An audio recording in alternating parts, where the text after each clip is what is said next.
টি-20 বিশ্বকাপ 2026 ঘিরে বাংলাদেশের অবস্থান যে একা নয় সেটি এবার প্রমাণিত। বিশ্ব ক্রিকেটের সর্বোচ্চ সংস্থা আইসিসির চাপ ও একতরফা সিদ্ধান্তের বিরুদ্ধে প্রকাশ্যেই বাংলাদেশের পাশে দাঁড়িয়েছে পাকিস্তান ক্রিকেট বোর্ড। ভারতের বিপক্ষে ম্যাচ বয়কটের মতো কড়া অবস্থান নিয়েও শেষ পর্যন্ত আলোচনায় বসতে বাধ্য হয়েছে আইসিসি, যা প্রমাণ করে এই ইস্যুতে আগের মতো একক কর্তৃত্ব দেখাতে পারছে না ক্রিকেটের সর্বোচ্চ নিয়ন্ত্রক সংস্থাটি।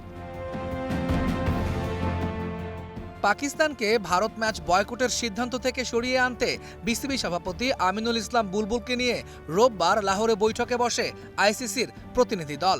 সেখানে উঠে আসে তিনটি দাবি: বাংলাদেশের জন্য বাড়তি ক্ষতিপূরণ, বিশ্বকাপ থেকে বাদ পড়লেও অংশগ্রহণ ফি প্রদান এবং ভবিষ্যতে একটি আইসিসি ইভেন্ট আয়োজনের সত্ত্ব। এমনটাই জানিয়েছে ভারতীয় গণমাধ্যমগুলো। আবার জিও টিভির খবর বলছে, ভবিষ্যতে ভারতে আইসিসি ইভেন্ট হলে হাইব্রিড মডেলে খেলতে পারে বাংলাদেশ।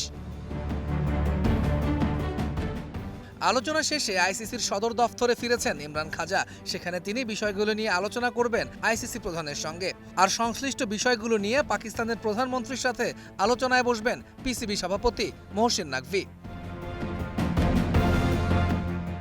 আইসিসি ও বিসিবি কর্তাদের মধ্যে সোমবারই হতে পারে আরেকটি বৈঠক। সেখানে সিদ্ধান্ত আসতে পারে দাবিগুলোর বিষয়ে। তবে ভারত ম্যাচ বয়কটের ইস্যুতে চূড়ান্ত সিদ্ধান্ত জানতে সময় লাগতে পারে আরও 2 দিন।